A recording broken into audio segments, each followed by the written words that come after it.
Hey everyone, welcome to another episode of Community Voices. I'm your host Trevon, and today we are joined by Jennifer Mathurin, NC State alum, former pro basketball player, and sister to Ben Mathurin of the Indiana Pacers.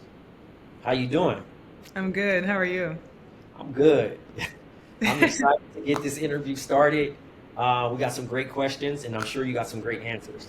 Thank you. Thanks for having me. I'm excited too. Yeah, no problem. Let's just jump right into it. Yeah. You were born in Montreal into a Haitian family. hmm Montreal, for those who don't know, has the largest Haitian population in Canada and the third most in North America. How did growing up in the community shape your worldview and how you saw your home away from home? First of all, sac passe to all my Zoes. What's up? Growing up in Canada, a lot of people don't know, but there's underserved communities everywhere in the world, and I didn't grow up with a lot of resources, but I still grew up very humble because my mom and my dad they grew up in Haiti, and lack of resources in Canada is nothing like lack of resources in Haiti. If I think about even like just the apartment I used to live at and the house my grandma used to live at was completely different. We would see it too when we traveled back home to see my grandma in Haiti. So I definitely feel like we grew up very humble. But also understand that even if we didn't have much, we still had more than most. And in Montreal, like you said, there's a lot of Haitians. It's predominantly Haitian. I grew up in Montreal North, so a lot of my neighbors were Haitian.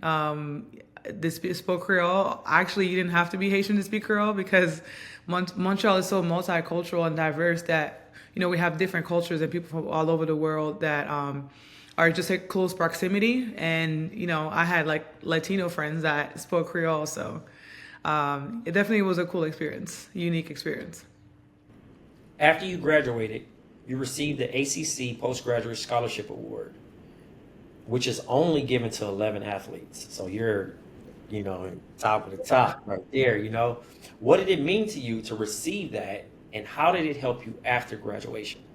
It meant a lot to receive it because, like I said, I grew up in Montreal, Canada. My first language is Creole because I'm Haitian, but then we learned French to go to school. I didn't learn English until I was at, I went to English high school, but I didn't speak English when I got to NC State. So my freshman year of college, I definitely had some language barriers. I didn't speak much.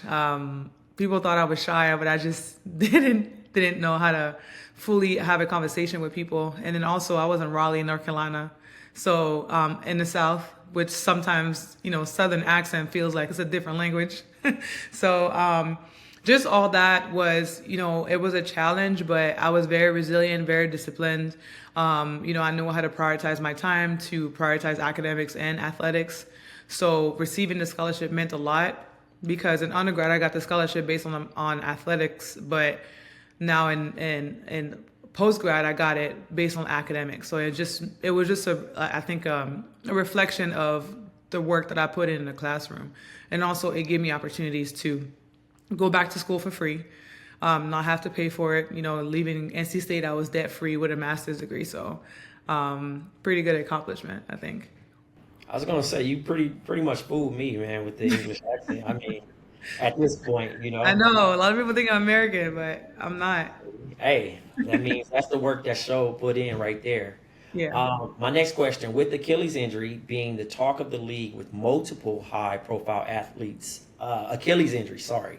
Um, this is something you also dealt with overseas. What was your recovery like, and how have you used it to fuel your desire to bring more light to athletes' well-being? That's a good question. My recovery was hard.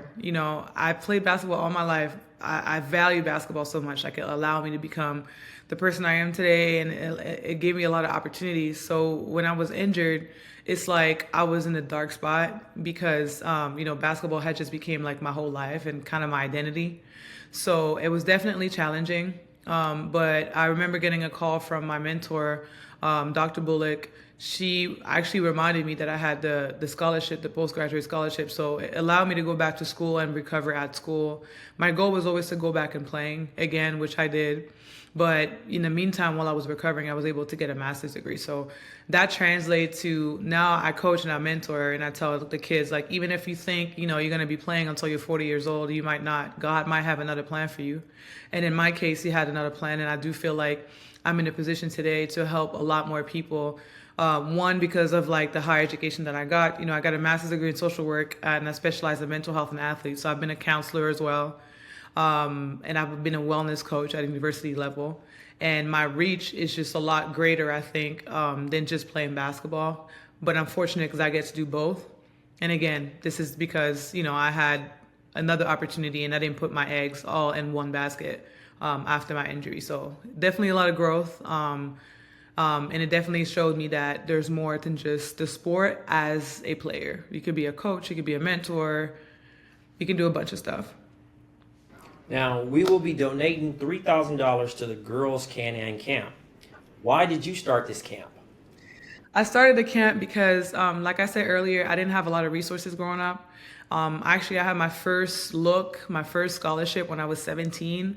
My AAU team, we crossed the borders to go to the U.S. to play a tournament, and we just went so we can have like better competition to get ready for our season. And I'll never forget, I got the scholarship. NC State was actually on the court watching the girl I was guarding, and I destroyed her. And then the coach came afterwards and was like, "There's no way I don't know you because I came to offer this girl a scholarship, and like you made me re-question everything." Yeah, I just feel like, could you repeat the question? I got lost. Why did you start the camp? That's all. Yeah, I started the camp because from that one opportunity, it created a lot more afterwards for me. Like I had different options to go to school. So now I wanna be able to offer that to other young, athlete that maybe not have the resources to do that. I coach AU too. Like here in Indiana, I coach at Indiana Girls Basketball, which is a program just for girls, and it's really expensive to play in the summer. Not every family have the resources, so if I can create environments where one, they can better themselves, they can get inspired, but also like you never know who can walk in the gym. Like I said, I've been calling everybody and telling them I have this camp, so someone can come in and you can just wow someone, you know, just like that, and then all of a sudden have the radar on you. So it's for that, and also just to kind of create a sisterhood with other athletes that are not just local. Like I have girls that are local here from Indy. I have girls traveling from Montreal, Canada. I have girls traveling from Toronto. So they'll get to create like a good sisterhood and good friendships just from that camp. Man, that's amazing. I might even walk through those doors. You never You know. should So, come. It's gonna be fun. I might be there. You never know. Nice. Now that we are in the midst of arguably the best and most popular WNBA season ever, how excited are you that your home country will be entering the WNBA with the Toronto Tempo next season? I'm super, super, super excited. Canada's a hockey country, but if you are walking down the streets, you go to the gyms, you go to the parks, basketball is a super, super, super popular sport. A lot of people play basketball. A lot of people are good at basketball. I think in the past couple of years, Canada has been on the map. I've been producing a lot of good athletes. Like we were very fortunate to see that in the finals, the NBA finals this year, with Benedict Mathurin, Lugan Stewart from Montreal. We had Andrew Nemhard and then Shea Gilgeous-Alexander from Toronto. And then now in the W2, we have Leticia Amiri, Kia Nurse, Aaliyah Edwards, all Canadian players that are playing at the highest level. But it's cool to have a team, finally like a women's team in Canada that's going to be representing the country. Like they say, like the Raptors, the Raptors are the Canada's team. So the Tempo is going to be like the women's team for Canada. So, and then they're also going to be playing. So our states are called provinces. So they're going to be playing games in different provinces across the country, not just in Toronto, which is cool. When it comes to accessibility for people, because not everybody can travel to Toronto to watch games. So that's going to be really cool. Yeah, absolutely. We do our just do by doing our research, and you stated in a podcast earlier this year that you wanted to be the next Serena Williams. Now, I'm from Compton, so this means a lot to me as well. Nice. And she was your idol. So, what Yeah. about her game, her character, or her aura attached you to her? And do you use her career as an example or inspiration to what you do with athletes today? Yeah, to me, I think Serena Williams is probably the most motivational, inspirational, resilient, authentic athlete there is.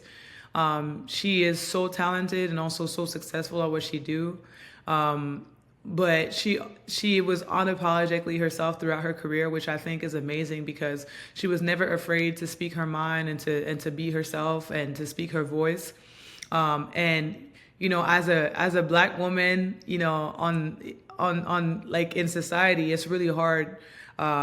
We go through a lot of hurdles as it is, and I identify myself with her because I am a black woman as well. And I know that she's been disrespected, discriminated against, but she's always carried herself in the most poised, respectful.